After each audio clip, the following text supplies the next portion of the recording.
So we are discussing the topic, the reference of the President of India to the Supreme Court of India under Article 143 of the Constitution. So this topic deals with the two constitutional authorities, that is the President of India and the Supreme Court of India. And besides, this topic deals with the advisory jurisdiction of the Supreme Court of India. So the thematic representation is, first is legal analysis. What are the constitutional bases of this topic? Article 143 establishes the advisory jurisdiction of the Supreme Court. That means whenever a constitutional matter arises, the President of India can ask uh, advice of the Supreme Court of India.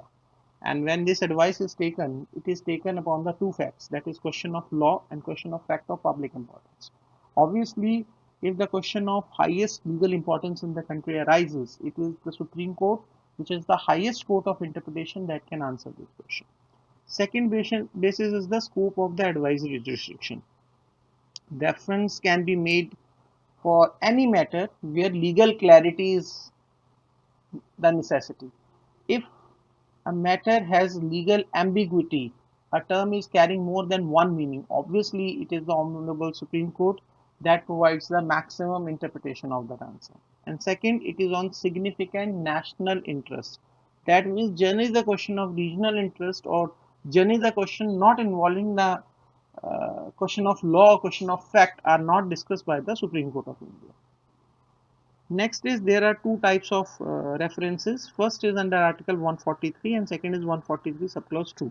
This is of great importance if we refer to them. Public importance question. Supreme Court may accept or refuse to give the opinion. So under Article 143 subclause 1, Supreme Court has the discretion that even after the presidential references, the Supreme Court may or may not give the opinion. The Article 143 subclause 1 carries the word may. That means that jurisdiction is not mandatory upon the Supreme Court. Supreme Court is not bound to give such opinion. Whereas, if we come to Article 143 subclause 2, disputes from pre-constitutional treaties and agreement, Supreme Court must give its opinion, because if pre-constitution agreement and agreements or treaties are not interpreted by the Supreme Court, then who will do this? So therefore, Article 143 subclause 2 carries the word shall, whereas the Article 143 subclause 1 carries the word may. That means in the same jurisdiction, at one level Supreme Court has the discretion to give the advice, at other level the Supreme Court is bounded or has the mandatory necessity to give the opinion. What is the nature of the Supreme Court's opinion? The opinion of the Supreme Court is advisory, it's not a judicial decision, it's not binding upon the President of India. So if we take it from the perspective of the President of India, whether the opinion has been given under Article 143 subclause 1 or whether under Article 143 subclause 2, none of the opinion given by the Supreme Court is binding upon the President of India, irrespective of the fact it's dealing with the pre-constitutional agreements or not. Next is significance and utility of this provision. It provides the authoritative legal guidance to the government. So whenever there is a legal question arises, be it the fact or be it of the law, the government has some form of aid from the Supreme Court. Second, aids in informed decision making. That means the decisions are based upon the legal rationality. And third is, helps prevent the future legal disputes. Obviously, when the Supreme Court makes a decision, it becomes a precedent. Supreme Court is the court of record, and its authority is accepted throughout the country.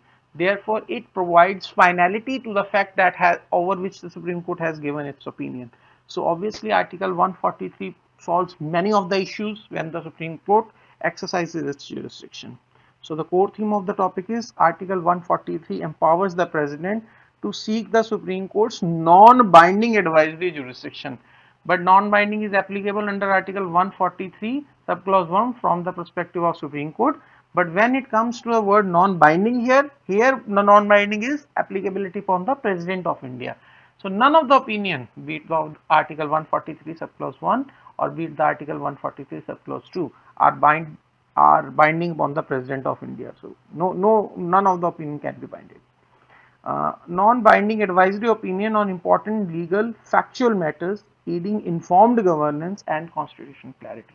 Obviously, this opinion provides the basis for smooth functioning of the Constitution of India.